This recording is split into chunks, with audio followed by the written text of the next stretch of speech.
Thank you. My name is John Stockton. I'm the town manager for the town of Kitty Hawk, and welcome everybody here tonight. We are here for the swearing in of Joel Curtis Johnson as the new police chief for the town of Kitty Hawk. And we feel like we have made the best selection of all the candidates, and we feel like that Joel was going to provide the town with the highest level of public service. And so without further ado, Madam Clerk, would you like to swear in? I'd be happy to. Johnson? Thank you.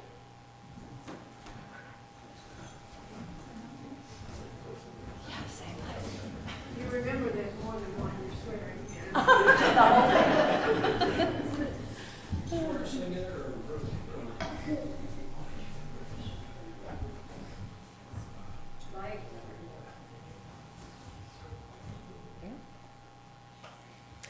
I state your name. Joel Curtis Johnson. Do swear that I will well and truly execute the duties of police chief for the town of Kitty Hawk according to the best of my skill and authority, according to the law, so help me God.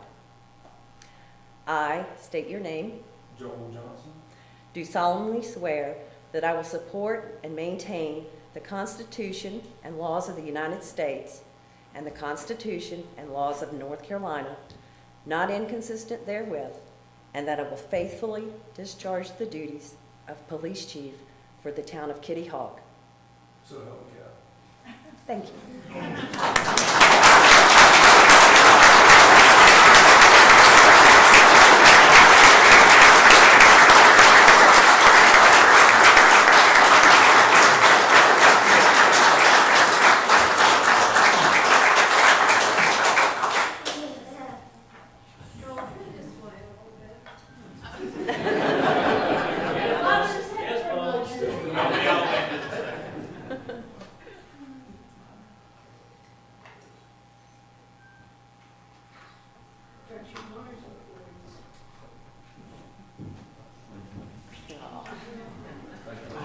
Congratulations.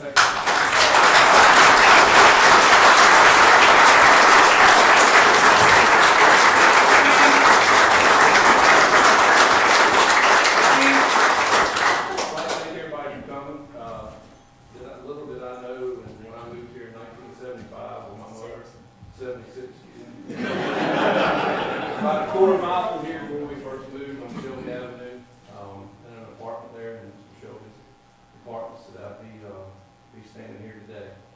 And it's truly an honor, and I appreciate everything. And a lot of the people in this audience have a big part of why I'm here, all the way down from Major Harris when I was 9 years old, coaching me baseball.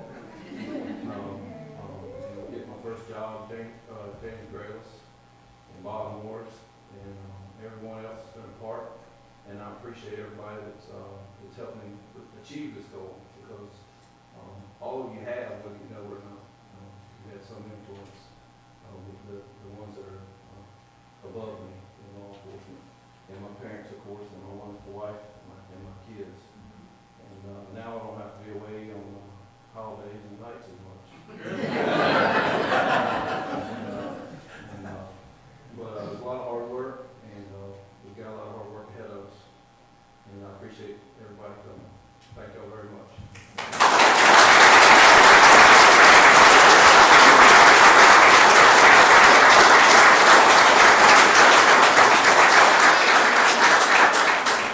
Now the commissioners want us to get out so they can Really, the guys all stay.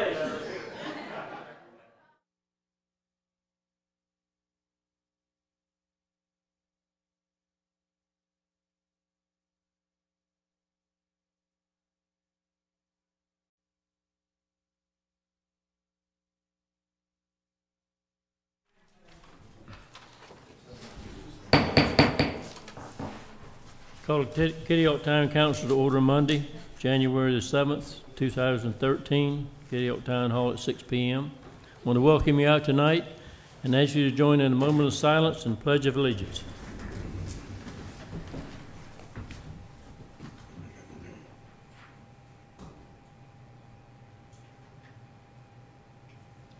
I pledge allegiance to the flag of the United States of America and to the republic for which it stands, one nation, under God, indivisible, with liberty and justice for all.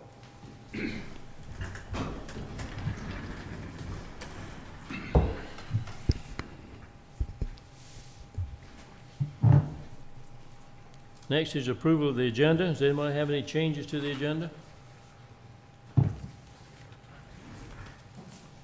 we need to change for that? We need clean something water here trust for the fund? clean water. You want to add the two, you got two things to add, don't you, John? Okay, well, yeah, we have a resolution I need to have adopted to make the new finance officer designating, resolution designating town depositories. She would be added as the ability to sign checks for the town. And you're putting that under your, That'll be under my report, that's correct. And then we And the have Clean Water Act, for the stormwater, stormwater, Yes, the is that the, Clean Water Management Trust Fund, I'll be asking council to adopt a resolution for that to allow us to apply for the Clean Water Management Trust Fund grants. That'll also be under my report. motion to approve the agenda as amended. second. okay, any discussion? All those in favor? Aye. Opposed? Next is public comment. Do we have any public comment tonight? Lynn's, anyone signed up for public comment? No, sir. Okay, thank you. Consent agenda, motion for consent agenda. I move to approve the consent agenda.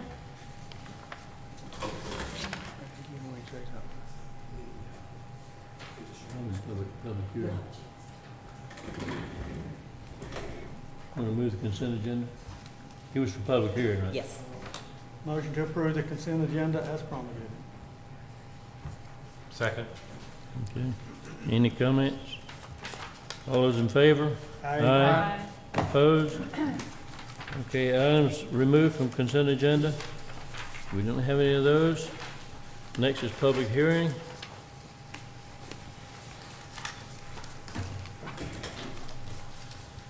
We have a motion to go into public hearing. So moved. Have a second? I'll second it. All those in favor? Aye.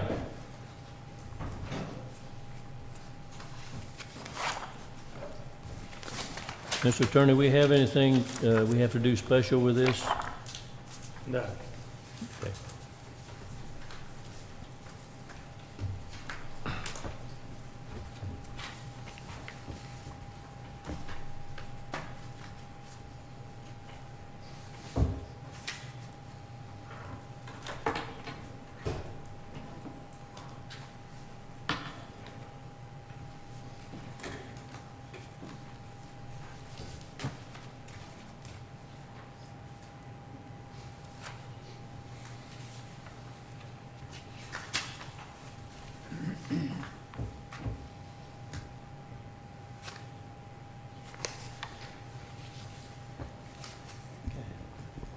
Thank you, Mayor Perry, members of Town Council, and members of the public in attendance. Here this evening, our public hearing relates to a conditional use permit application. In this case, the applicant is requesting approval of a conditional use permit to expand the existing automotive repair and repair service that's located at 500 Sand Dune Drive in the Quail Run Business Center. Presently, that business encompasses 2 of the units. They're seeking to expand into a third unit just to the north of the existing units. The proposed expansion would add about 1,250 square feet, increasing the total size of the business to 3,750 square feet. The area with the expansion would contain 2 new auto lifts for repairs, some additional workspace, office space, and a bathroom. As part of the application, the business is also seeking approval to add a small vehicle rental service. Back in December of 2011, the Town Council held a similar public hearing and ended up granting approval to establish this business. So it's been in operation for a little bit over a year in its present form. And at this point in time, to this point in time, there have not been any complaints expressed to the staff about the operation of the existing business on the site. In looking at the proposal, we use the site plan here so others can follow along. This is in the council packets as well. This first thing we have displayed here shows the entire site, and what we're looking at are the units that are begin right here. The existing business is in these two and would expand to the third. There are still 3 additional units located to the north of this within the complex that are vacant but will soon be the home of the food bank in those units there. So looking at this, the things, while we have the site plan up, probably the important things I'll point out while we have it up are the amount of parking on the site. You can see there's a good amount of area here. There's a total of 77 parking spaces located on this site, which is actually a good bit more than the minimum requirement of 50. So as we look at the site plan, there are actually at least 27 excess parking spaces on the property as a whole. Now, looking at parking as it relates to the particular business, you have an area. Let me pull up this other sheet here. Again, in here, the items in yellow are the existing business. The area in here, the red, and these 2 yellow items are proposed changes there. As you can see, you do have an area directly in front of the area with this business. There's parking right in front of it, and then there's another set of parking spaces located off, just beyond the other side of the drive aisle. So there are a total of 17 parking spaces in those locations directly in front of the business. And in evaluating the parking needs of the business, what we're looking at here, according to the parking standards that have been set for this type of business, they would need 9 spaces to accommodate the operations of the business. The applicant has also, in looking at how the business operates, dedicates about 5 or 6 other spaces that are in the parking area, or dedicates 5 or 6 of the spaces to cars that are either awaiting repair or that have been repaired and are awaiting pickup by the owner. So on any given day, you would have as many as 5 or 6 vehicles taking up space there. And then, as mentioned, as part of the proposal, the applicant is looking at a small vehicle rental business as part of this, where they would provide vehicles that either could be loaners for people who are having a vehicle repaired, or could be rented by somebody on a daily or weekly basis as well. And there would obviously need to be some accommodation for parking with those vehicles. So in total, in evaluating the proposal, staff estimates that there could potentially be 19 to 21 parking spaces needed related to this business. Now, as I pointed out, you have 17 spaces that are directly in front of this business. But then you also have, as I mentioned earlier, an additional 27 spaces on site that could be used for, among any of the businesses. And with that in mind, between the fact of what they have directly in front of them and the additional, staff feels comfortable in stating that there does not appear to be any issue with this proposal as far as complying with the parking requirements on site. The applicant has received a permit from the Dare County Environmental Health Department for the proposed expansion. stating that the septic system, the existing septic system, is sufficient to accommodate it. In addition, this type of use as a conditional use in the BC2 zoning district does have a couple of specific conditions it's required to meet. After looking at that, it appears that that there be no storage of wrecked, junked, or abandoned vehicles, and that there be no fuel dispensing devices. There are no gas pumps associated with the business, and they are not storing. It's not an auto body shop where you have wrecked or junked vehicles. The type of work that they're doing is more the type of thing that you can often do and just bring it in the morning, pick it up in the afternoon. So that they comply with both of those. There's also some findings that the council needs to make for any conditional use that are listed in the staff report. The staff and planning board, in looking at this proposal, did look at these, and there are some suggested findings. If the council agrees with those findings, you can reference that in your motion that these are things you agree with. You're also welcome to add other findings, or if you disagree with these, you can substitute your own judgment for that. All that being said, the planning board did review this application on November the 15th, and board voted unanimously to recommend approval of this proposed expansion. Specifically, the wording was recommend approval of this conditional use permit for expansion of Beach Ready Auto Repair Business at 500 Sand Dune Drive, subject to the conditions outlined in the zoning ordinance for this use and prior conditions placed on the use by town council. The board has found this proposal to be consistent with the town's adopted land use plan. Okay. Any questions from Joe? Okay. Thank you, Joe. Okay. We have some people signed up. Yes, sir. Okay. Earl Snyder.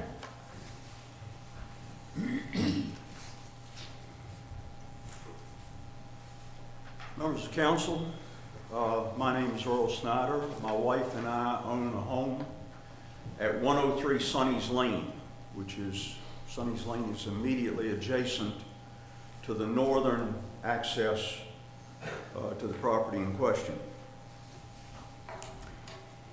A little over a year ago, I stood before this council and raised objections to the siting of an auto repair business in this location. My primary concern was with the precedent that would be set for the ultimate growth of such an enterprise or multiple such enterprises in this center, which had historically been populated with quiet retail business.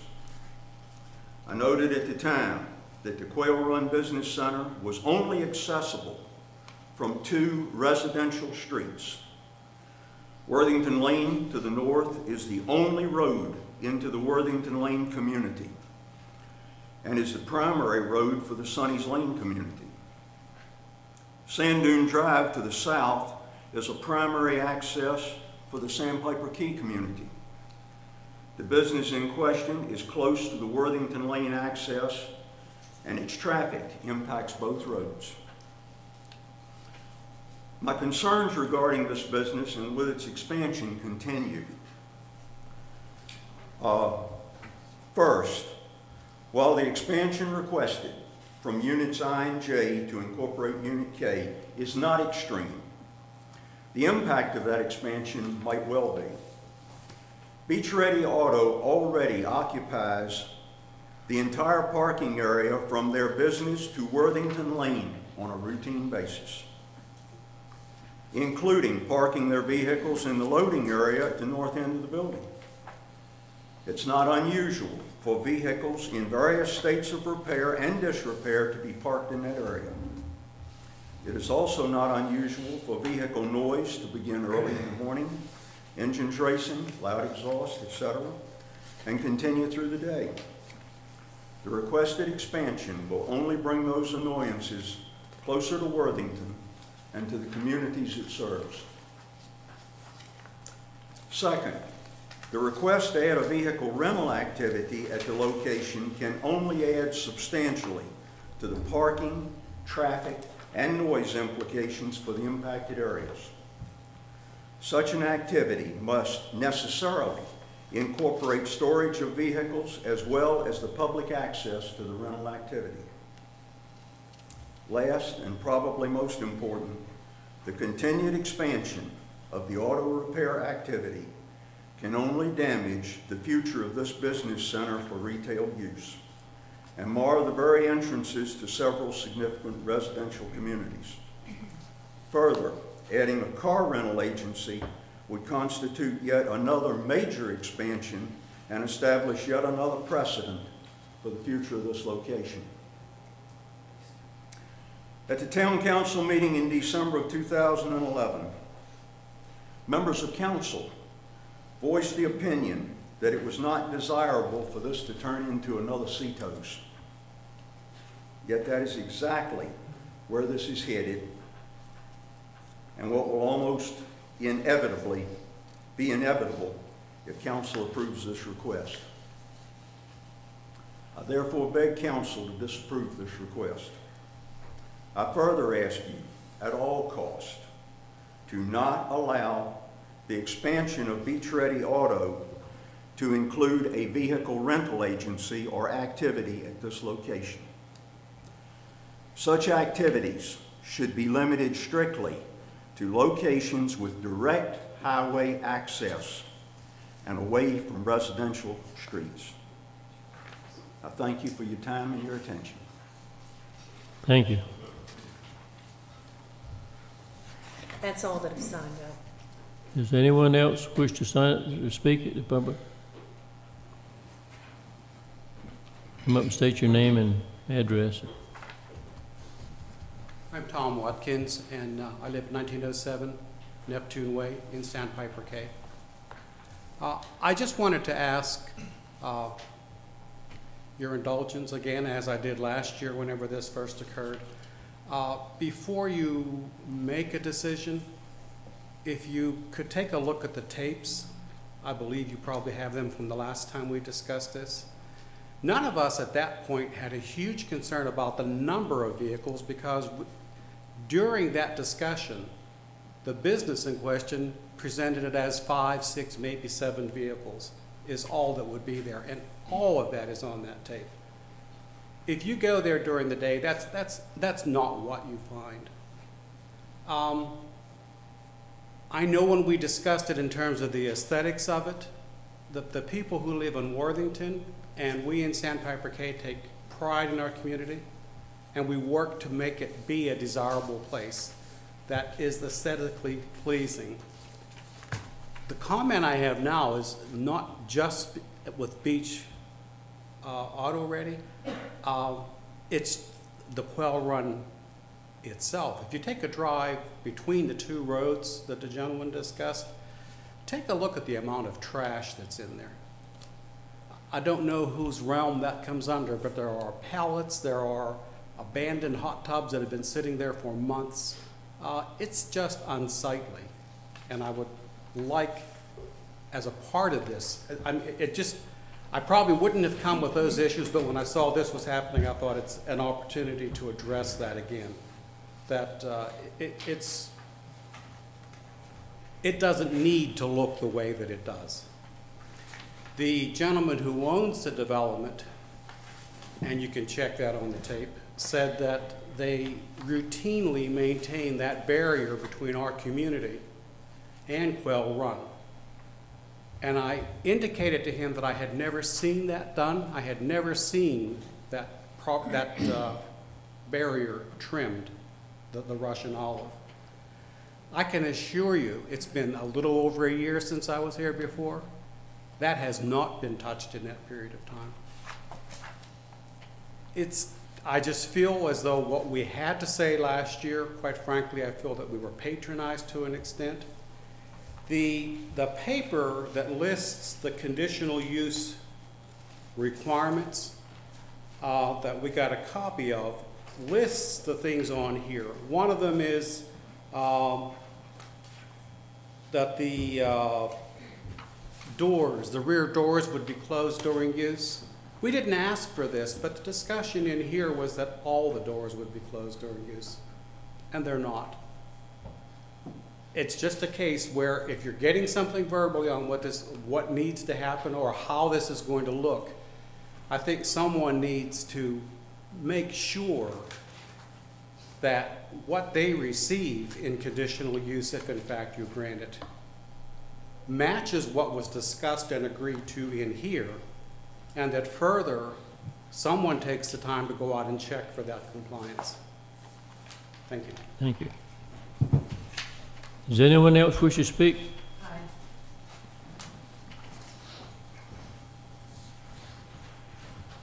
Hi, Jean Griffin, 2002 Neptune Way.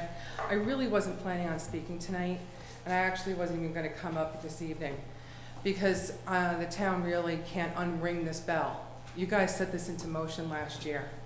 The reason why I'm here tonight is last Friday night at 6:44 p.m., I'm walking my dog on Sand Dune. I believe it was the owner in a black 4-door or 2-door coupe, foreign model, who was being followed by a white truck with loud pipes, exhausts. Don't look confused, because it's one of your staff members. And they spun out of control and fishtailed. And if you go down the street, you can see the S-turn. It damn near killed me and my dachshund. So the comments of, we're going to be good community people, we're great partners, my concern has always been the traffic flow and the way that they are testing their cars. And if you pull the tape, that was my concern. And I let it slide all summer, all fall, all last year about stuff and activity happening after 5 o'clock, even though we were told, oh, we'll shut it down at 5, no cars accepted after 5:30, none of this nonsense. It's not happening. And it's a complete failure for the town council, who have not been monitoring what is going on at this location. It's a failure on your part because it's affecting the community. Now, if we expand, we had very loose definitions about what kind of activity was going to be happening down here last year. First, it was just going to be to service his little trucks that do up in, Corova and Swan Beach. Then it was, oh, I'm going to do some stuff with some foreign cars, but don't worry, it's not a lot of activity. Now we have very loose lips here, no definition on what exactly a small rental company is. But yet he wants to put in 2 new lifts. We're talking a substantial growth here, guys. And if you drive down there at any point in time, because I'm always walking the dog, I have other neighbors who walk the dog too, you guys will see that there is a stagnant number of cars, whether it's part of his fleet or disabled vehicles. I don't know if they're defunct, I don't know. But there's consistently 7 cars that are sitting out there on like here's like where you drive up, but like across the street where the old hot tubs are. On that side, there's consistently 5 to 7 cars that sit there, don't move, that have ugly tarps over them, where you can tell nothing is happening. And then he has an additional 7 or 8, 9, 10 cars between staff and whatever he's working on, plus whatever he's got in the bay. So now we're going to give him another 1,250 square feet, and we're going to allow him to go up in the percentage of the parking spaces. Guys, you can't unring this bell, and shame on you for allowing it to happen. This should never have happened in this code, the zone code. And it's a commercial zone code. I know that you guys were up against the wall on it last year, but this is the time for you guys to be able to control what's going on. Let him go somewhere on the bypass. There's empty spaces everywhere on the bypass. Get it away from Sandpiper K, Worthington, Sunny Lane. It's not fair. And I'm sure you're a really nice guy. I didn't spin out and try to. I don't normally object, but that's 6:44 p.m. last Friday night. So ask your staff. Because it was one of you guys. And I know for sure one of your staff members drives the big white shop. Oh, sorry. Come on up.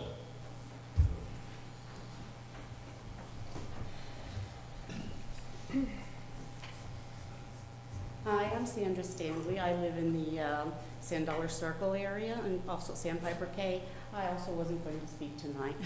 And things noise-wise, I cannot complain. I was the one who initiated last year. I was very concerned about the noise because I live directly behind where all of the garages are.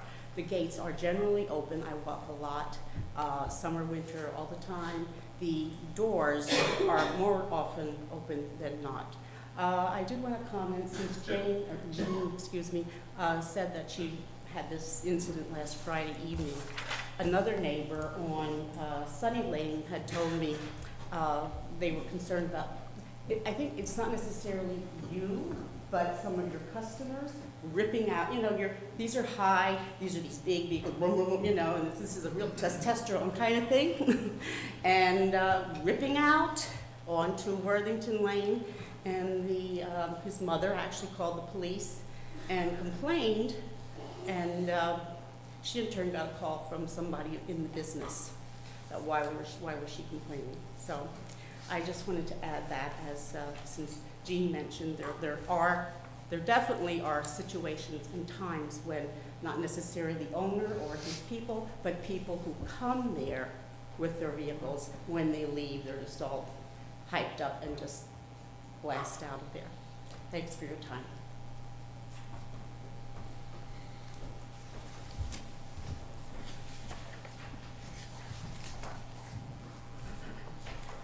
Good evening. Now, I hadn't planned to speak either. My name is Linda Craig.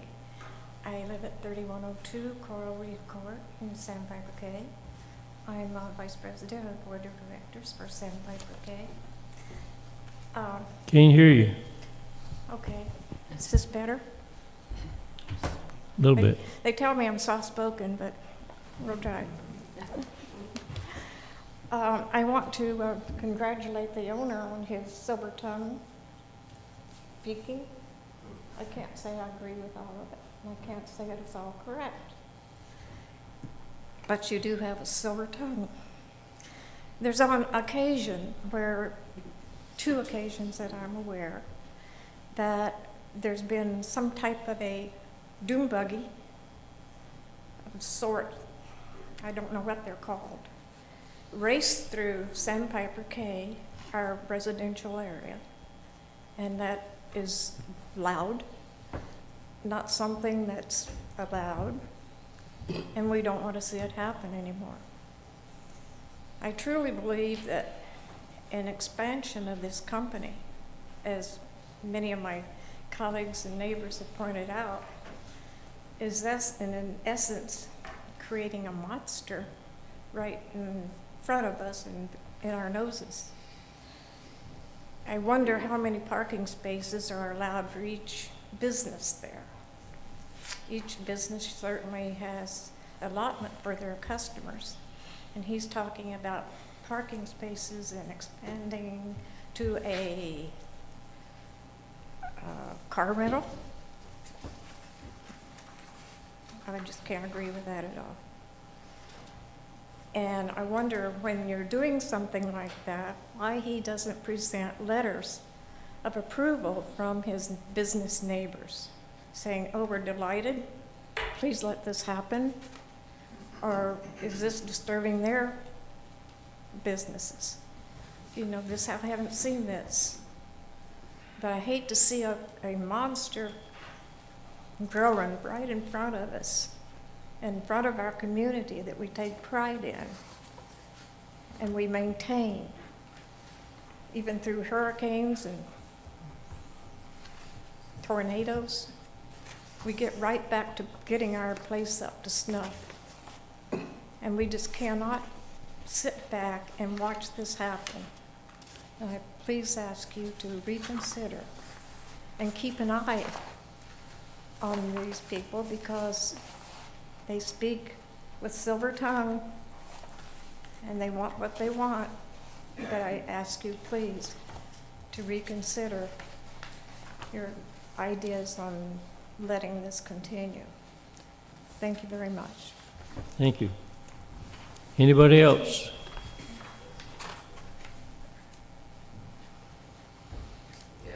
My name is Richard Brown, the owner of Beach Ready Auto. Obviously, we're kind of getting the blame for a lot of the noisier vehicles going through Sandpiper K.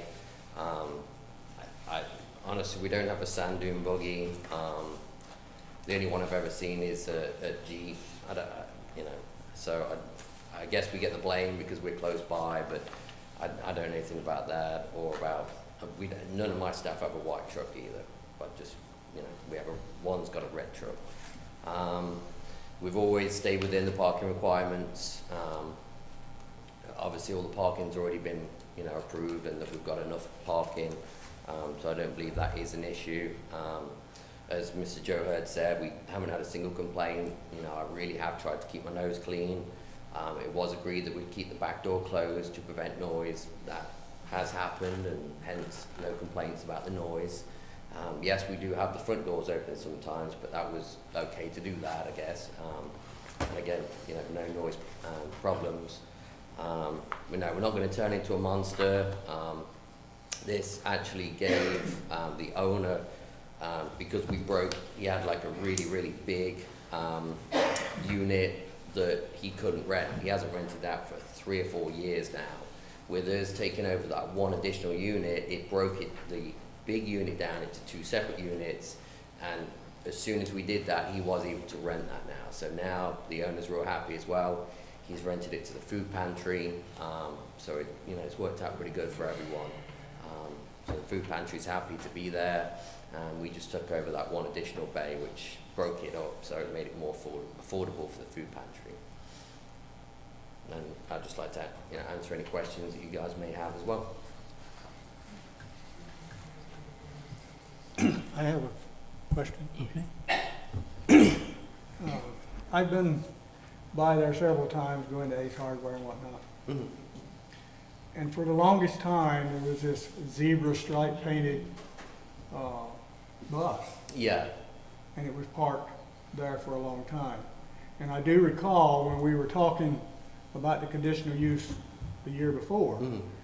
that long-term storage was one of the issues that was not going to be allowed. Now, having seen that personally, that tells me you're not following that dictum. Well, that was a kind of a back burner project. That was for the tour business, so that was a project that we were working on, and it had a lot to go into it. We're fitting air conditioning, completely revamping all the suspension on it, getting the wrap done, prettying up the interior. So there was a lot of work, but it wasn't something that was necessarily a priority. So it was a good project that, hey, we've got a bit of downtime, let's get on this, So but that defeats the purpose of what was spoken to and agreed to when it comes down to long-term storage. Right. The other thing that I do have, and I was going to ask this question anyway, about the rentals. Mm-hmm. And when you're renting something, it's like kind of a car lot. You've got several of them out there. Right. How many are you planning to rent, and how does that be controlled with relation to parking and the spots that are not being taken? I guess a beach pantry and a couple others now. Mm-hmm. But how does the town make sure that there's not a fight over parking spaces with those lots, mm-hmm. even though they're in front of? That makes sense. I guess put a limit on how many I could rent out. That would solve that problem. I'm only planning to put into rental 1 a year. It's not like a big thing that I'm trying. Right now I've got I just finished it up. I've got a loaner car. That's how I'm starting off. It's just for my customers. But I may go into offering some nice Land Rover Discoveries for people to rent. But it'll just be like 1 a year. But if you guys want to put a cap on that, I completely understand that, so it doesn't get out of control. And how about the covered cars that we just heard them talking about that have tarps or something on them? Are those yours? Yeah, they don't have, they're open air vehicles, so yeah, when we bring them to the auto repair shop, that's just the way we have to cover them. They're not tarps, they are, actually cost me about $2,000 to get these tops made, but they are properly fitted tops that we have to put over the open air Hummers, and they're basically Wild Horse Adventure Tours vehicles, so when they turn up, they need fixing, as soon as they drop them off, they'll put the top on, and that's how we store them over at the tour office as well. Just, you know, so the wet rain doesn't get in and ruin the electronics and whatnot. Are you done?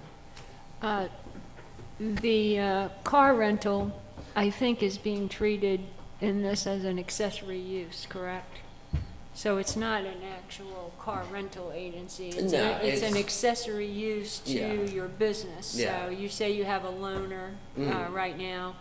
I would recommend that we put a limit on if it's an accessory use. I was out there and there were a lot of cars parked there. It's, in fact, when I heard Joe say something about the food pantry, I wondered how the parking, even with all those extra spaces, might actually work for that area. The food pantry is going to have a lot of volunteers coming in and out. They're going to have lots of food being delivered. They're going to have lots of people coming in. And I don't, you know, I do, there are a lot of parking places out there, but I think we might be getting to where there will be some tension and conflict. I agree. As it was today, when I went out there, I didn't actually, you know, park in front of your business. I parked a few doors down. As for the expansion, my understanding is that it's 2 lifts, but no additional equipment that would be making noise. That's still going to be as it is right now. Yeah, using the same air compressor, yeah. The other thing is, we've heard a lot of people speak today, but the record for this business is no problems, no complaints. And so this kind of puts a little bit different aspect out there, and I think that maybe we need to have somebody go out there from the town and see what is happening. Yeah. And I have ridden by there several times since they've been open. I have not observed, other than some of your vehicles of your own that you're going to have parked somewhere else may have been there. I don't know if you were working on them at the time or not. Yeah. The other stuff I saw that was excess laid out there was not from his business. It was from the pool business and other business and the pallets and stuff. And the pool business has actually moved out now. They're still occupying it right now, but they're actually moving out, so there won't be any more pallets there or hot tubs. They're actually in the process of moving out. And unfortunately, the day that you turned up, I guess all the volunteers were helping to move everything in. That's why there were so many people there, because right now they're all getting set up for the food pantry. So yeah, there have been a lot of volunteers working there. There were a lot of cars out there. Yeah, but those weren't ours, so that's not a normal thing. But to get back to this expansion, it certainly would result in maybe more cars coming in to be worked on, but not so much in terms of equipment noise and that kind of thing. No.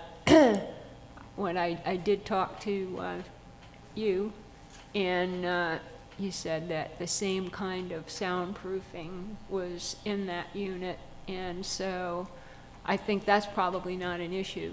But I'd like to understand myself what an accessory use for the rental actually means for this business. Okay. I've got a question. Back in March, you applied for the expansion on, I think it was KLMNN. What happened there?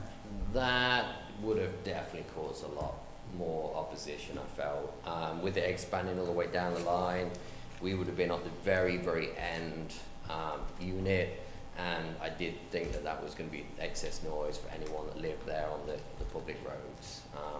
At the time, the landlord would not let me split that unit up. It was kind of either take the whole thing or nothing at all. So in the end, I thought about it more and more. It was kind of a rushed thing. I wasn't really prepared. I didn't really think it through. And the more I thought it through, is going all the way to the end there would have been excess noise to the people living on that main road there. So that's when I decided to cancel that, rethink it, give Mike Damport a little bit of time to maybe reconsider, just let me have the one unit, and it worked out. Right. And the rental business, that gives me some concern, because the food pantry does create one heck of a lot of flow of traffic. There's a lot of people go in there.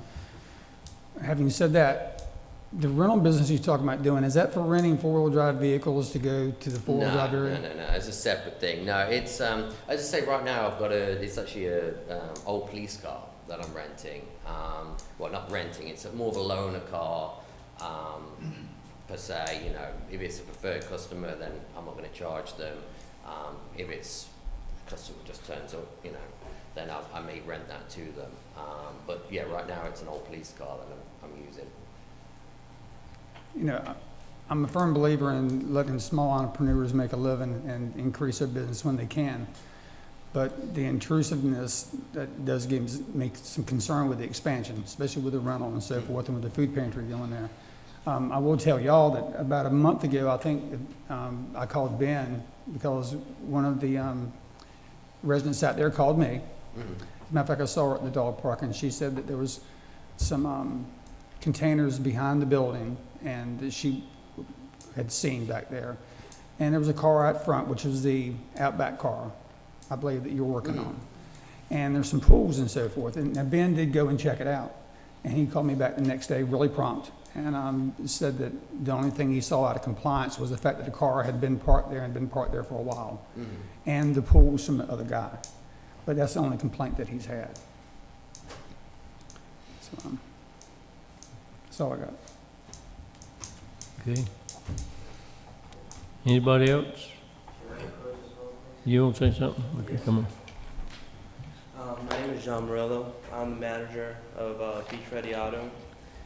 As for the expansion, I think it would be a good thing, because as for the sense of the customers and clientele that we already have, it would just mean that we'll be able to actually accomplish getting these vehicles in and out sooner, because we have more bays, more room. So the sooner they get in to the shop, the sooner they get out, the sooner they're out of that area and out of, you know, their way to be able to do whatever they want to do. I mean, the food pantry, we keep bringing up, that's going to have a lot of car action through Worthington, through the other way, and I mean, when that comes through, they're going to have the same problems. You know, we all, as me as the manager of the shop, I constantly to the people that work for us, we tell them, you know, when you leave, drive safe, make sure, you know, you look out for everybody else. You gotta understand that, you know, I live in Kitty Hawk, my parents live down Worthington Lane. We have tons of friends there. You know, they all walk their dogs. It's a small community, everybody's friends with everybody, and they just need to be careful. But we also have a lot of other people that don't work there that do cut through, you know, to get to one road to the other, that live there. There's young people as well. And I mean, we could only control but so much of that from our half. But, you know, anytime something goes wrong or they hear a sound or something happens, it almost seems like it's our fault. But, you know, like I said, I manage it.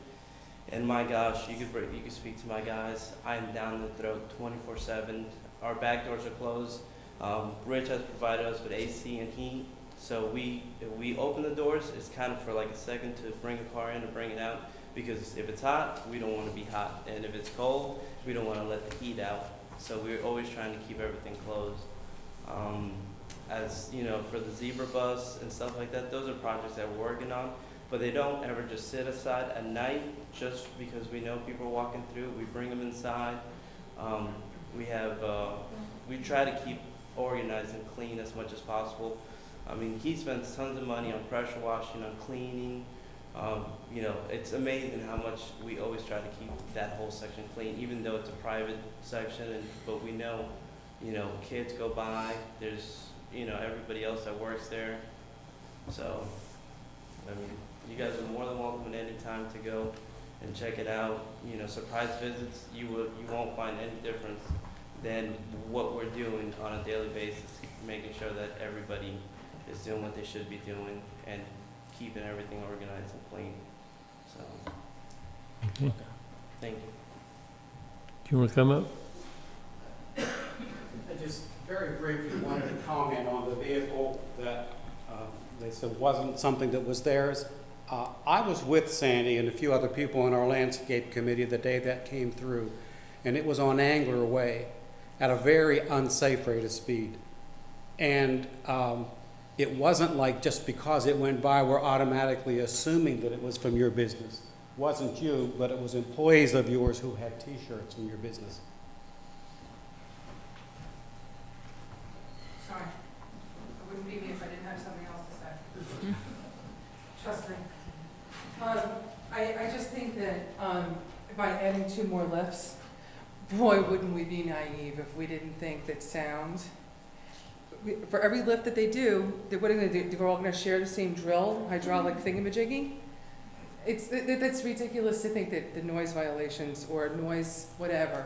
I mean, I haven't heard the noise, but it's just, we're encouraging, and kudos to you for expanding your business. I think it's awesome, especially in what's going on with the economy, but not at our cost. I think we're really being naive if we don't think that we are just going to be exacerbating and adding exponentially the problems here that we've already discussed tonight. Oh, and the rental car agency, that's a joke. He's going to give it, Okay, just address us, you know. Sorry, first he started to say it's just going to be 1 car, ad hoc, loaner, and then all of a sudden he threw in a couple of Range Rovers, high end. Guys, what's his business plan? What is it? It has never clearly been defined. Initially, it started off last year, it was going to be fixing his trucks primarily, with a couple cars on the side. Now we're going to try to expand from 1 lift to 3 lifts to be able to support that. And now we're going to do a small rental agency, but really it's just a loaner. You're biting off more than you can chew and you don't even know it.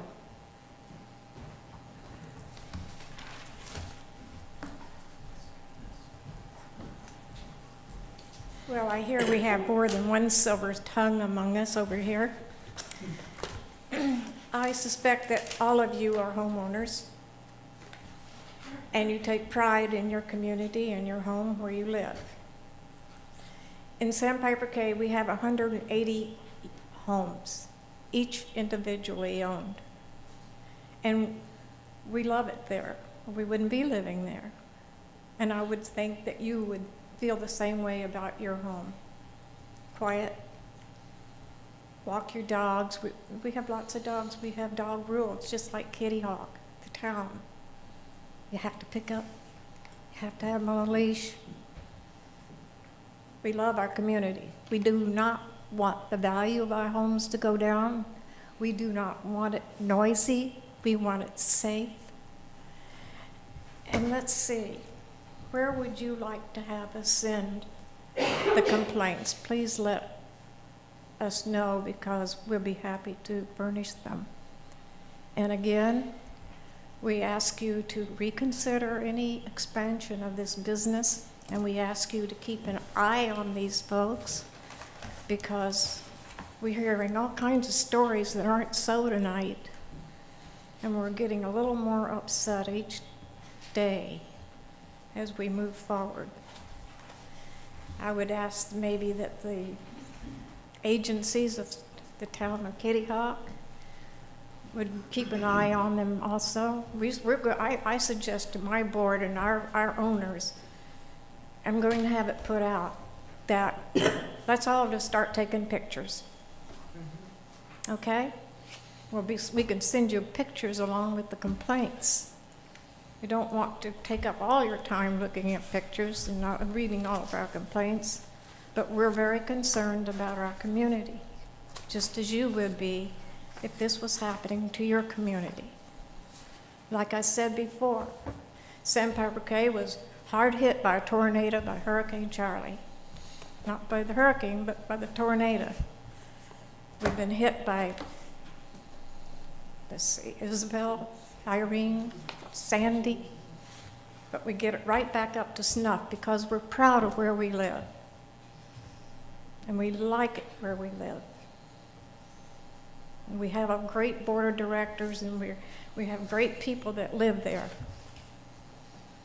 And you should be, the town of Kitty Hawk should be proud to have Sandpiper Cay as part of the town.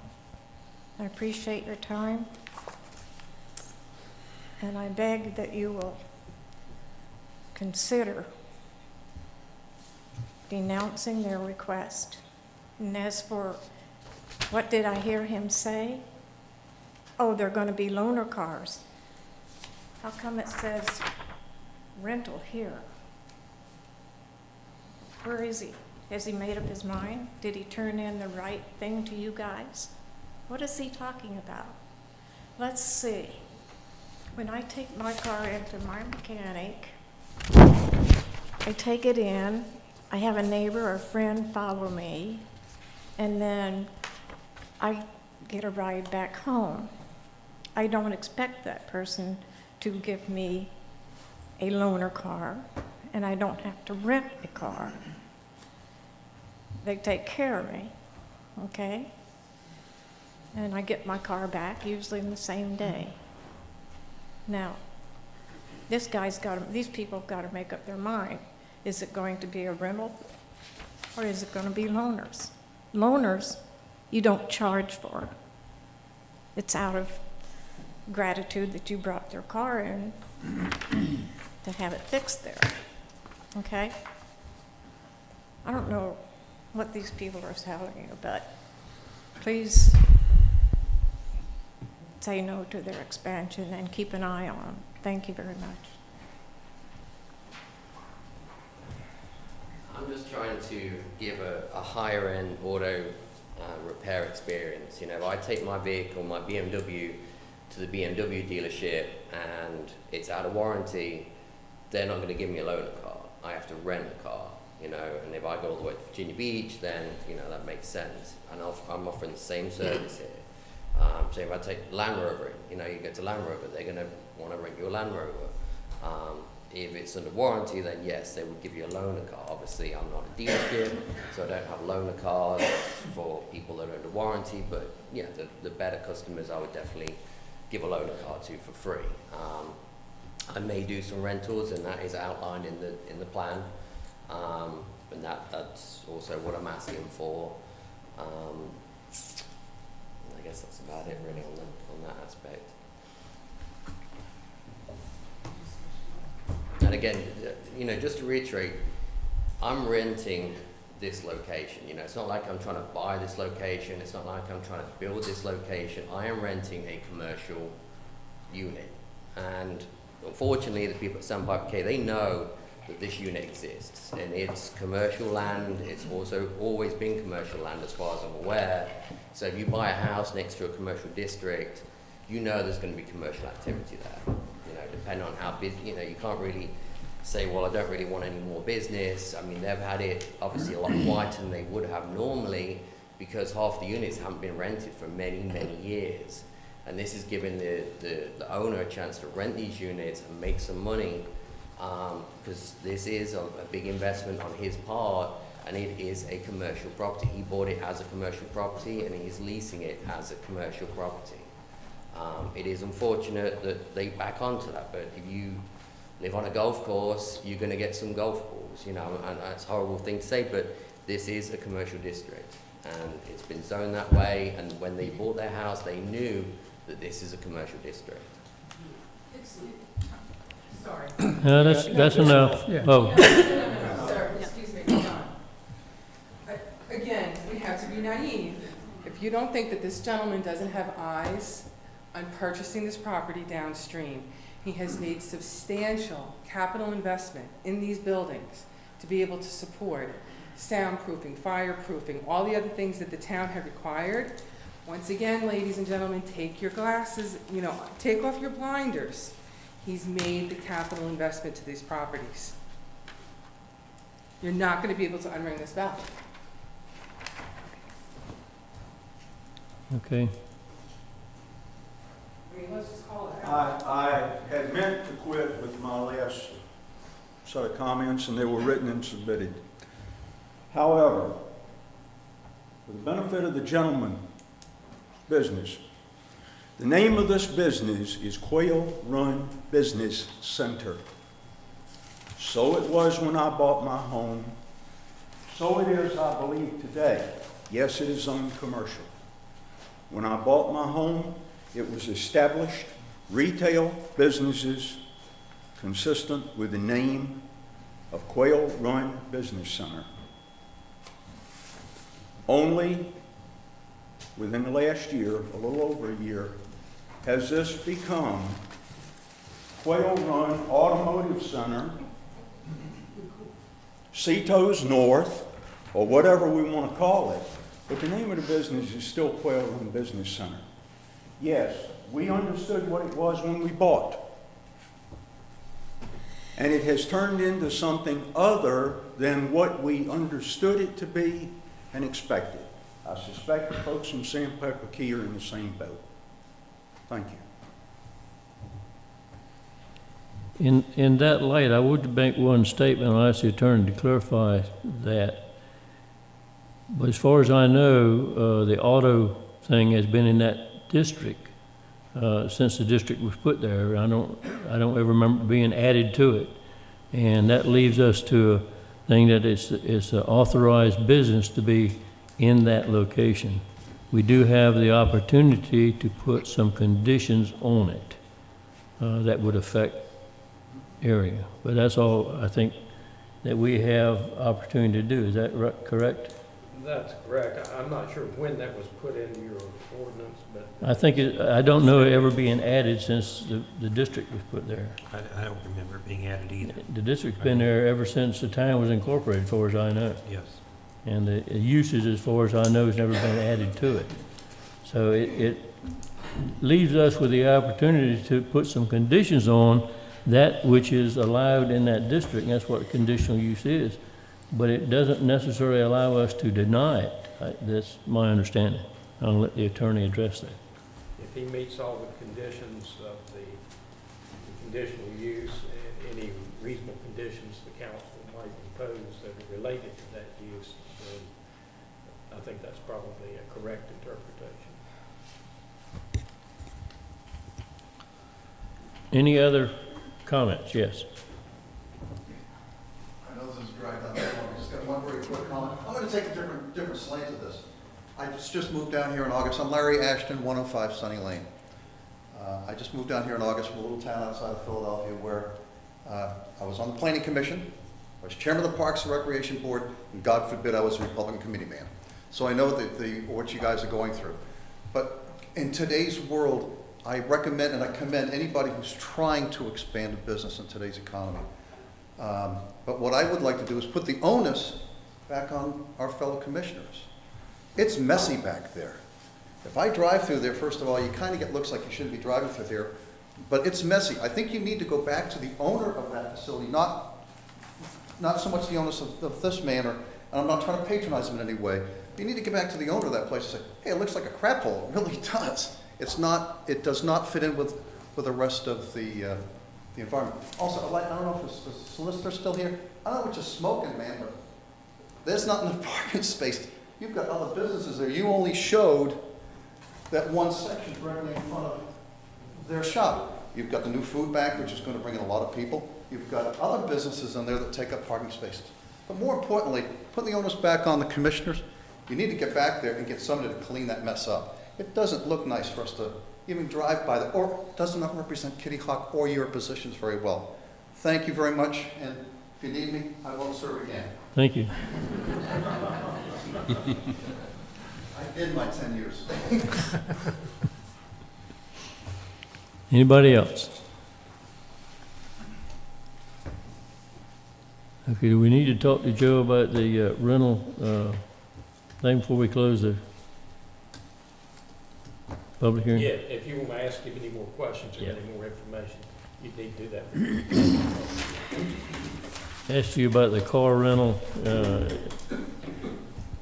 Is that an accessory use? Yeah, Councilwoman Klutz, to answer your question from earlier, as an accessory use is a use that is secondary but related to the primary use that's approved. In this case, with an auto service and repair business, it seems like a reasonable accessory use. It's something that the town has permitted for other repair. Just an example is like OBX Chevrolet has some vehicles that they allow people to use. You know, they'll come in, drive in, drop off their vehicle, have to go to work, so they have some vehicles that they allow them to use or that are available to rent as part of that business. It's, you know, obviously the key to being an accessory use is that it's secondary to the primary use on the property. In this case, I do think it would be worth considering, as part of the planning board's discussion, they did discuss the fact that maybe there ought to be a limit, but then never set a limit or recommended a limit to the council. That could be a way of assuring that that rental business stay as an accessory use and not expand to the point where it might become a second or primary use related to it. So that could be a way of that occurring. But right now, the operations related to the repair and service are the primary use, and that would be accessory. Can I ask, for an accessory use, you said it has to be related to the primary use. In my view, it's kind of like it needs to support the primary use. Now, what we heard was, well, I'll have a couple of cars that I'll just rent out for people that want to rent a Land Rover or something of that nature. I don't see that as accessory to the primary use, which is, you know, the repair.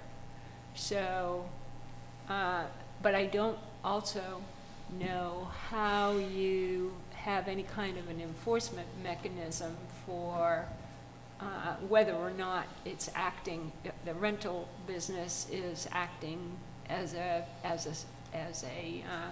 support mechanism for the primary business. But I would recommend that if that's going to be part of it, that we do put a limit on the number of the vehicles, and rather small, based on the size of the business itself. Question, if you get away from the idea of a rental, in other words, if that part, we say no rentals, would that forbid them from loaning cars in the exercise of the repair? In other words, it's not rented, it's just loaned so that they can get to work, come back, pick the car up. How does that fit in there? Well, I think that's more clearly an accessory use than the rental.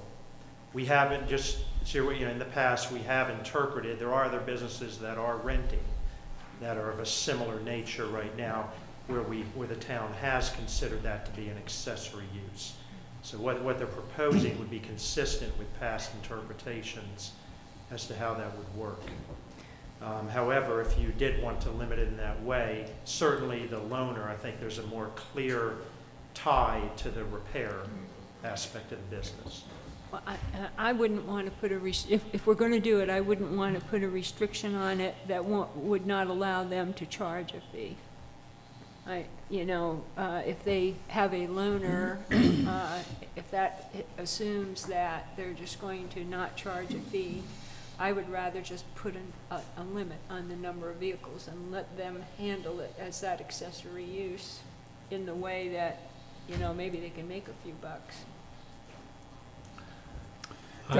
My major concern with this application is the rental service, and you've discussed a lot of the issues involved, and I think it could get out of hand because there's currently no limit here, and that could end up being a blossoming business.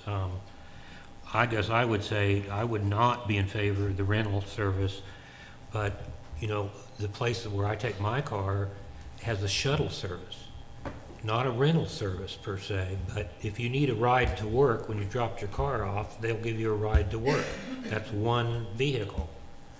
And then you got to get yourself back to pick up your car at the end of the day. So, I mean, I wouldn't have any problem with a shuttle being an accessory to this because that would be a service they'd be providing people that left their car for the day. But just to leave it small vehicle rental service, I got a problem with that. I just don't think that's what this is supposed to be, and it doesn't have any controls on it. I agree with Richard. I can't buy the rental. And when you brought that up, I'm like, that's a good idea. with my brain thinking about how to make some money, I'm gonna have 10 Jeeps going four-wheel driving to Corova, and I'm gonna make a ton of money doing it. It would be an excellent idea to do it, but not in this place because I think you're gonna have parking issues. I think with the beach pantry, food pantry, you're gonna have major parking issues there, so. Yeah, I think you're gonna have to watch how far down that way you park your cars, because at certain days that would be, they're not there every day, but I think certain days it would be a problem. We don't have to vote on this tonight, right? No. You have the option to continue your public hearing to a date and time specific without closing your public hearing. You can come back at that time and have further discussion and receive, further comments from people if that's what you choose to do. Or we can close the public hearing and come back and act onto it That's right. independently. You couldn't ask any other questions or receive any further comments. Right. Yeah, that's what I'd like to do. Yeah, me too. Close the public hearing. I'd like to go back in regular session and then table this until Yeah. next month. I gotta think on this a little bit. Yeah. Okay. And while we're talking about this, I know I've been through that place several times just to check, and I've asked the staff several times if they had any problems over there. But I had noticed the other stuff that was stored out there, and I think we probably need to ask the staff to contact the owner, see if he can't get rid of the excess stuff that's there. I think, because I had noticed that myself. And I will tell you this, when I was out there, I did notice the Russian olive back there. You have one area is 50 feet tall, not really, but it got at least 30 feet tall, and then the other half is maybe 10. He has not trimmed the olives at all, none, since last year, I can tell you that. It seems to me the more they grow, the more there wouldn't be any noise. I mean, Oh, listen, but but aesthetically speaking, when you're behind that house looking out there, it looks like a ocean. Okay. And that's the owner's business. Yeah, exactly. Yeah. Not his, but the owner of the property. Owner of the property, Yeah. Okay. Could we maybe just approve the expansion of the actual auto shop and then table the rental part? I think No. I think we got to act onto it as one thing, and that would be a month's delay, but if that's a choice. But is anybody else need to speak? Want the motion to close the public hearing? Motion to close the public hearing? Second. Okay, all those in favor? Aye. Opposed? Okay, now make your comments on Motion yourself. to table this until next month's meeting, which is February what? 4th. February 4th. I second the motion. 2013. At 6 o'clock. At 6 o'clock. Yeah. Come Okay, on. at the town hall. Okay, all those in favor? Aye. Aye. Opposed? Okay. Next is planning, call for a public hearing, text amendment, small wind energy facilities. Mr. Chairman, I would move to set a public hearing for the town council meeting on February 4th, 2013 regarding the proposed text amendment to add subsection 42-527I, allowing up to 4 wind turbines with a maximum height of 70 feet on a single property for an electric public utility research project. Second. Okay, any discussion? All those in favor? Aye. Opposed? Okay. New business. Discussion on resolution response to possible offshore wind turbines. I believe that's yours, Gary? Seems to have defaulted to me. I'm not sure why it's mine, but in any event, I wanted to bring to council a couple of things. One, I asked the manager to work us up a resolution opposing wind turbines any closer than 20 miles off our beach. And also, in that resolution, basically, we're going to ask the Bureau of Ocean Energy Management, BOEM, that they let us be a part of any development, planning, or otherwise construction, basically, of any transmission line that may come ashore on Kitty Hawk Beach. And my reason for doing that is basically that we see a lot of growth in the substation here in Kitty Hawk. We've been told essentially that that expansion has to do with new transformers, but it's an awful lot. And it kind of coincidental that this offshore wind turbine thing 6 miles off Kitty Hawk Beach occurred at the same time. So I think we need to be a part of anything that goes on there. I can tell you that tomorrow there is a meeting at the First Flight High School. It's not been very well advertised, and it has to do with a study that was done by the Park Service in connection with the BOEM, and it has to do with the view shed. In other words, how far can you see a turbine, and how high do they look, how much do you see of them from different perspectives, night, day, and different distances from the beach. And at 20 miles on a clear day, you will see the turbine. So you need to be aware of that. And our whole industry down here is tourist. And if we put windmills starting 6 miles from our beach, we're certainly going to see those. They're also going to be about 10 miles deep, and they're probably going to be about 20 miles wide. I don't think any of us want to see that. Now, I know that they said in the advertisement that this is a Kitty Hawk block. Well, all they did was there were blocks 1, 2, and 5 off our coast. And off our coast basically meant everything from Corolla down to Pea Island. So it's a misnomer. It's not just off Kitty Hawk, it's all of Dare County and in part of Currituck, to be perfectly honest. The other thing is 20 miles offshore, you can see it, but it's got to be just the right atmospherics to do so. When I was on the governor's offshore panel, everything that they talked about was about 20 miles offshore, and there's a reason for that. The reason was it had to do with not having wind friction coming across land. That was one idea. 20 miles offshore got you pretty much away from a view shed problem. And it also, if you were on this particular block, you were also out of the normal paths of most hurricanes.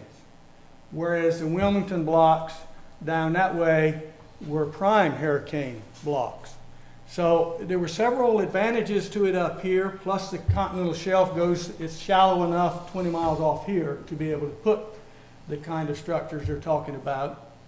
And these structures, each block is 9 square miles, 3 miles by 3 miles. And it would take about 200 of these windmills to produce the average megawatts that they're talking about.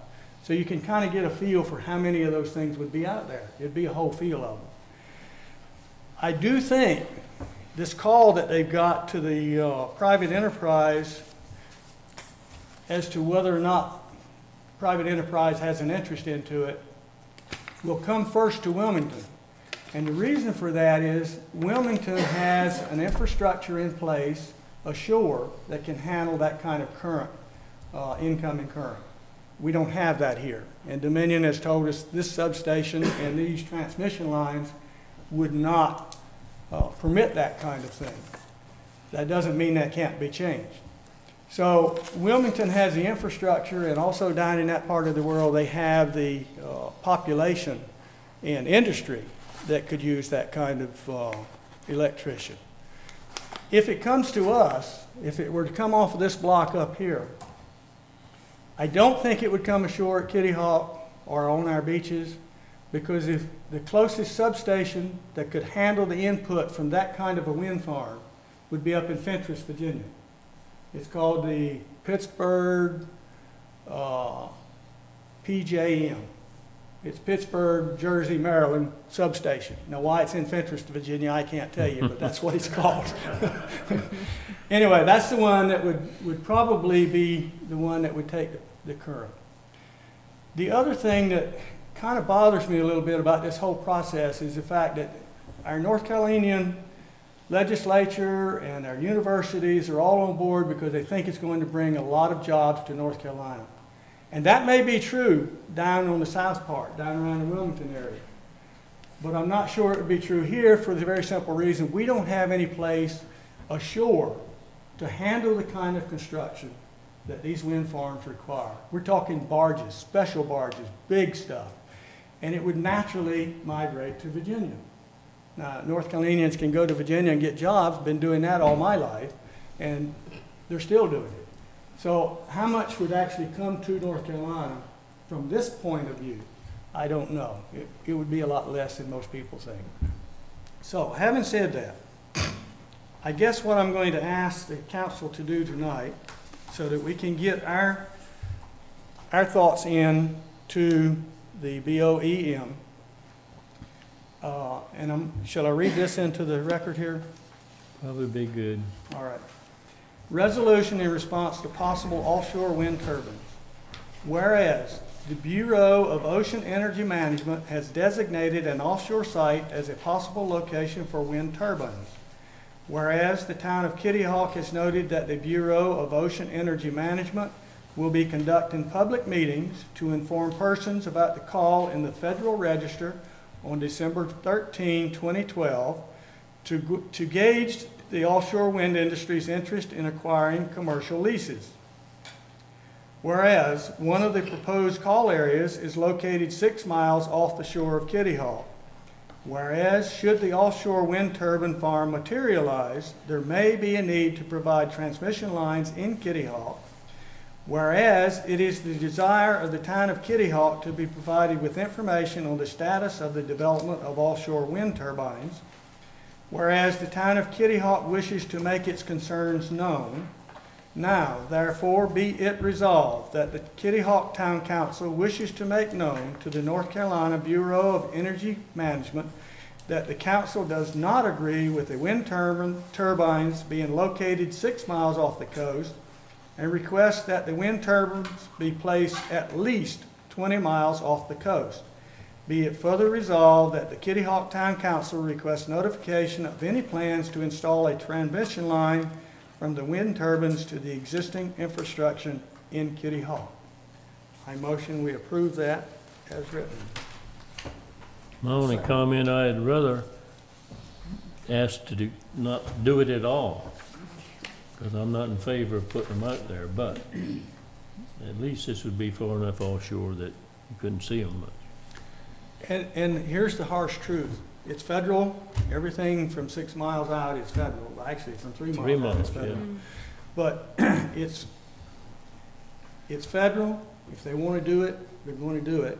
And we better at least have some say into how far they do it to try to maintain our infrastructure. I understand your reasoning. And we're really, in this, we're mirroring everything I saw in those meetings that talked about at least 20 miles offshore for all the reasons stipulated. So I think if we get this, then we at least have our input into it, and I think we'd be remiss if we don't at least do that. Did you get a second on that? I did not. Yes. Oh, you did? My one comment is that if after 20 years of just throwing money at all of this stuff, they're still, if they're determined to do it, they're going to do it no matter what we think. Because just about all of you, as you say, it's federal water, it's, you know, it comes ashore, it's state, then it's right away for utility, it's, you know, there's nothing we can do except make our opinions known, and maybe it'll make a difference. And by the way, at this point in time, North Carolina does not get any kind of royalty from any of That's right. this, wind farms, or even if they did oil and gas exploration. Now, Louisiana and states like that have managed to get some royalty out of it, and I would hope our legislature, if this starts coming to fruition, would get off their duff and make sure that's built into it. I mean, at the very least, we should, if we got to look at the things, we ought to get some benefit money-wise off of it. But they still haven't changed that federal law. There were some objections to maps, and there are all kinds of other things. They were supposed to be looking at the federal law to change it. I know, but that's never been done, to my knowledge. And I will add one other thing. I put some notes, and there's one thing I missed. I noticed on The Voice or one of those places, some people were asking, can you fish around them?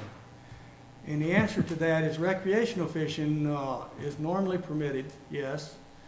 Trawling, things of that nature that would drag the bottom, yeah, I don't know about that. Maybe not so much.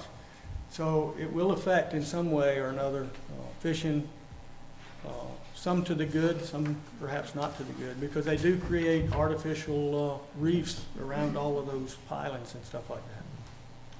What about the Richard, you got any comments? No, I don't really know much about this. I guess question I wrote down, probably because of my ignorance.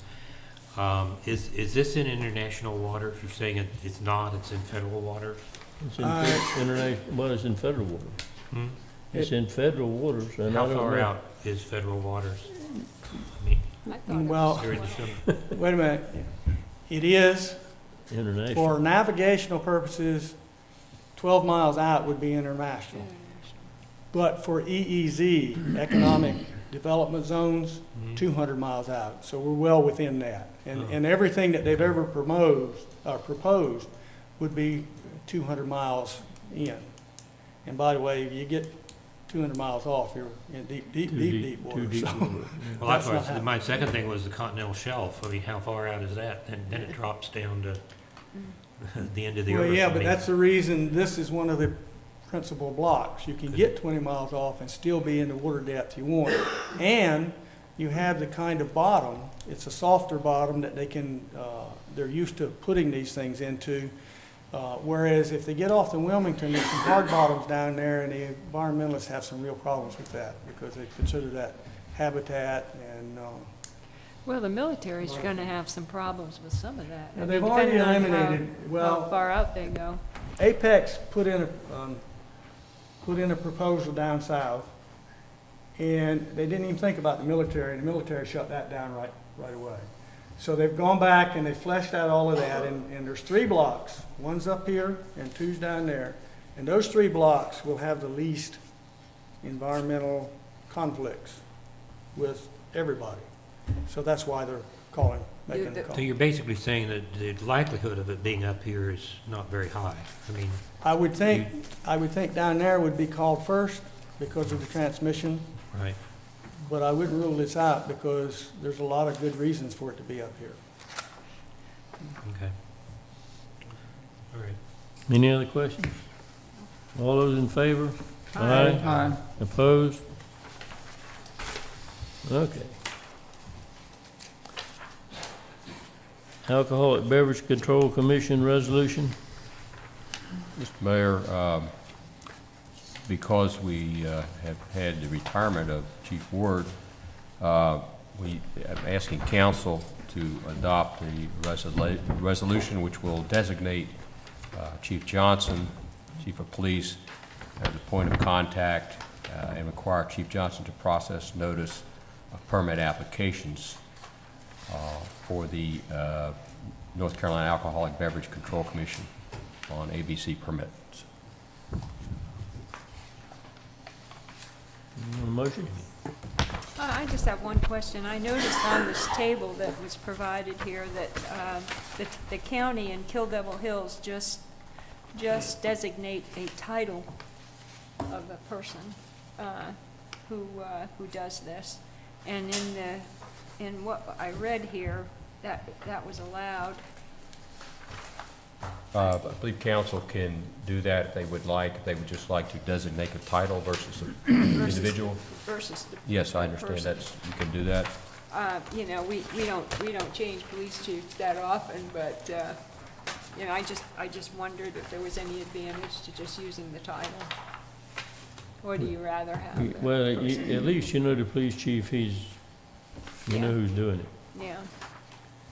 I'm fine with it. Just ask. We have a motion?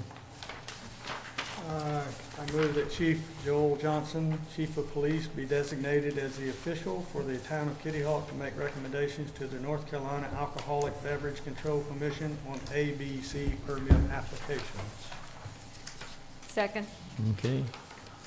Any comments? All those in favor? Aye. Opposed?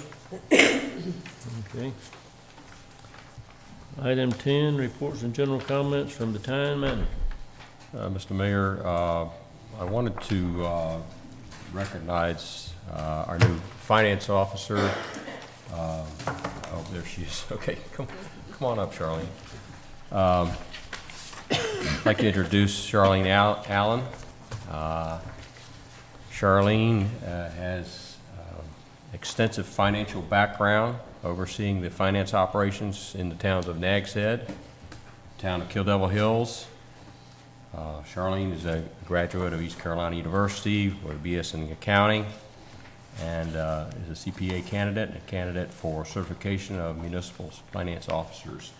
And we're very pleased to have her join our town hall team and look forward to a lot of good input from Charlene. If you would please welcome Charlene. Thank you, Charlene. Welcome, Charlene.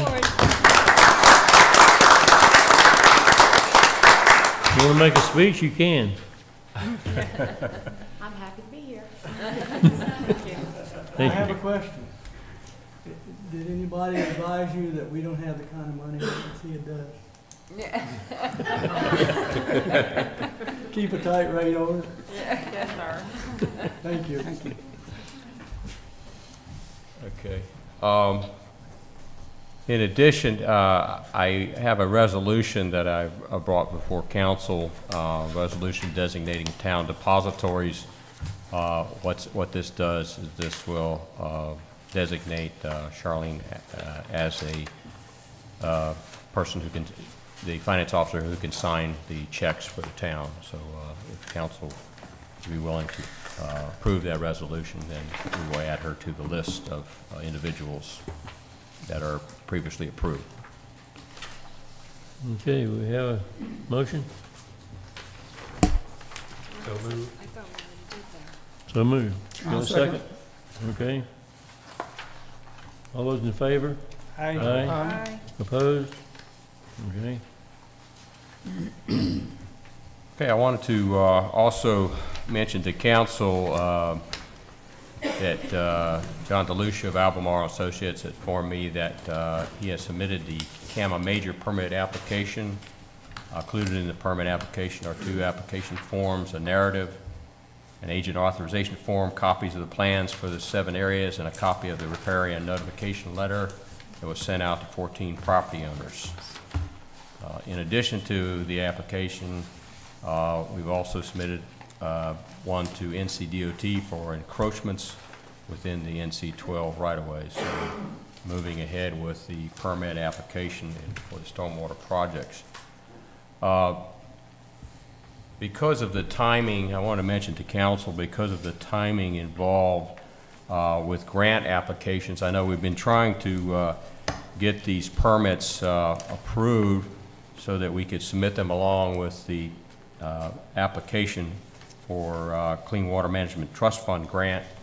And because of the timing, we are running out of time for that. And I was talking to Joe, and we feel like that we could go ahead and apply for the Clean Water Management Trust Fund grant without the permits in hand.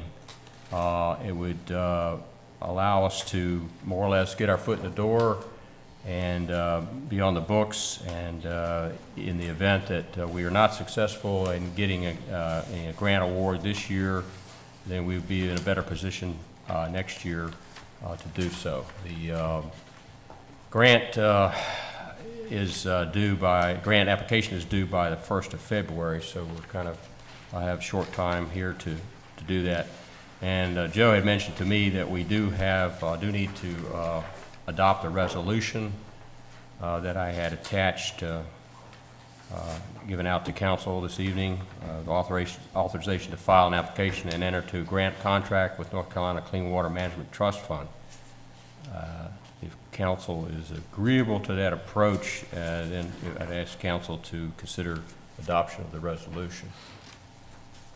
Any questions on that?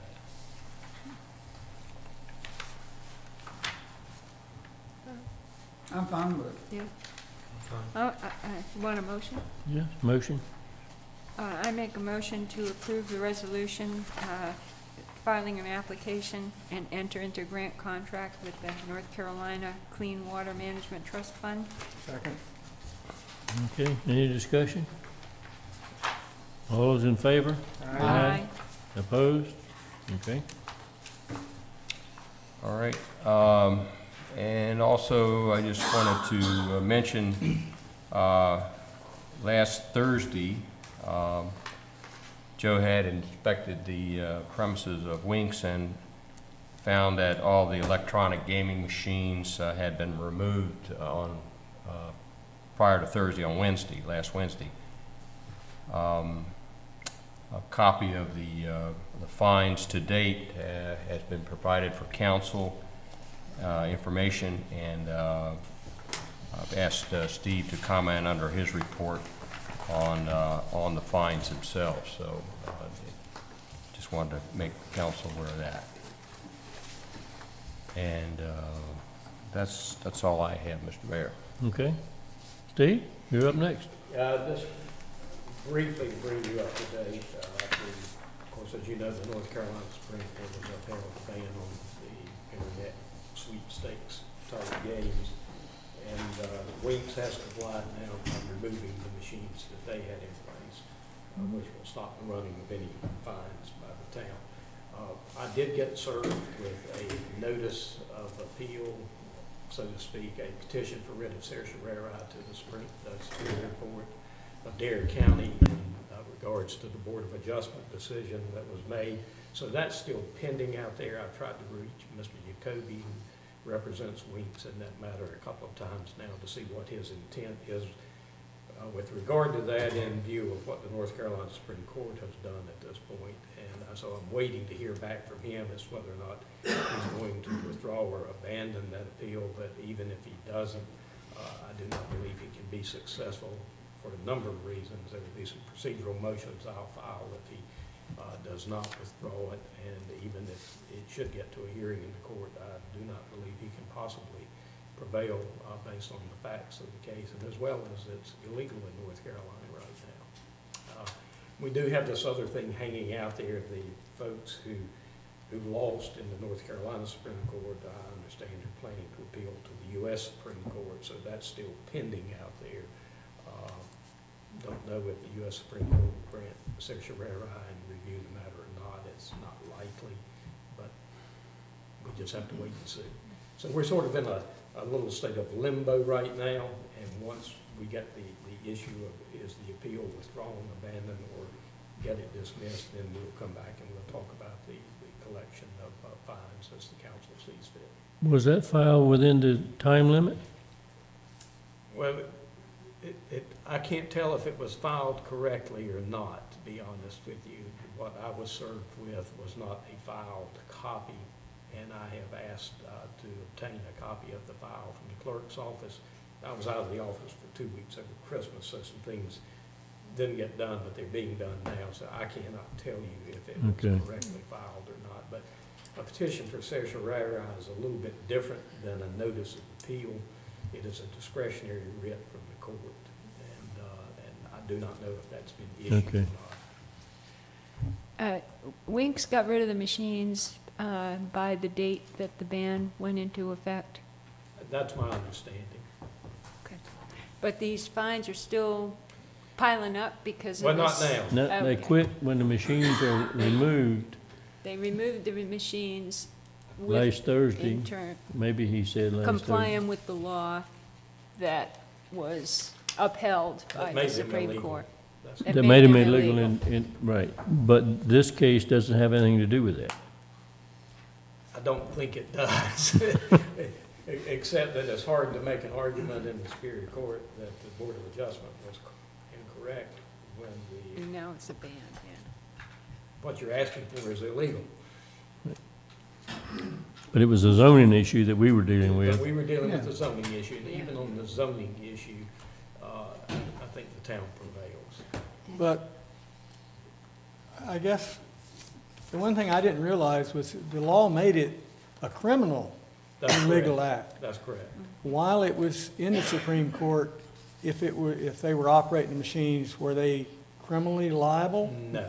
Okay, that didn't start until No. the Supreme Court. That's correct, and I did send John, and he gave it to Dave, to Joel, a copy of the memo from the district attorney that I got last week about that they are authorized to enforce the criminal statutes, and what they're supposed to do. Yeah, we got copies of that. Okay. Now, do we need to repeal that? No. No, it stops. No. Leave it, leave it. You would leave it there because should the Supreme Court do something with it, or should the gaming folks come up with another scheme or device of some sort, you would leave your zoning ordinance exactly like it is for the time being. Until it's completely settled. If ever. They're creative people. I'd like to ask a question. Who gets the fines if we manage to get these fines? The school board. That's what I thought. The school board does? Yeah. Yes. By the way they're spending money, they need it. They need it. Maybe we could pay our teachers better. So if you get, when you get, then you'll have to file. Well, it depends on what Mr. Jacoby's going to do. Until I talk to him and get a response from him, it's hard for me to speculate about what he might or might not do, but I'm comfortable that we will prevail at some point in time, no matter what. Right. Okay. Reports and general comments from the town council. Richard? I'm just glad the Supreme Court made the decision they did. That's all I have to say. Irvin? I want to compliment Joe and whoever ordered the interpretive signs on Sandy Run Park. They look really good. Right. They're up there. Took my dogs, me and my wife, and they're in great places, and they're very informative, very professional done. And some of the people out there when I was there, and they made some really good comments about it. It's a good job. Emily? I agree with what Irvin said. I was just out there today, and they look great. I would like to offer our condolences to the family of Bill Tomlinson, who was a member of the Recreation Committee. He was always a very bright and engaged member of the committee, and we're going to miss him. That's it. Okay. I just have a question. Given the damage that was done by Superstorm Sandy, what is our next step with the walkovers? Because we got summer coming up. Are we still doing that? Yes, we are. In fact, we just received confirmation that the one walkover, the grant had been approved, the one for Kitty Hawk Road, and we're waiting to get the other one. We feel like it should be in the mail or something. So that's still in the works, yes, sir. Okay. Yes. And we're still going to be able to do them? Yes, we should be able to. Plan to have them by Memorial Day? Hopefully, yes, sir. Yes, sir. If we get both of them, now, then we should be able to go ahead and contract that out and get that done before Memorial Day, yes, sir. Okay. You got a whole lot less dune to go over. That helps. Helps. That helps. Oh, I don't know about helping. Well, at least the other one stayed there, the new one that was put that in. Yeah, I was really pleased to see that. I got one more thing. And, Okay. the town lost a great friend in Alan Russell. Yeah. Who was a DOT. He, Willie can tell you, he was the person, the go-to person for everything with the Department of Transportation here. The pumps and all that stuff that happened, bike paths. So, nice guy. You know who to contact now, Willie? No. Better find out. We need them.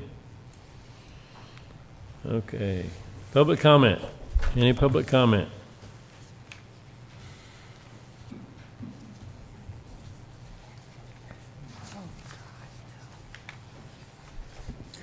I would just like to say how much I enjoy Sandy Ridge Park. And it's beautiful. I saw the signs they put up. It looks great. There's a lot of people that are enjoying it. We talk to many of the tourists, and I walk my dog there all the time. She enjoys it.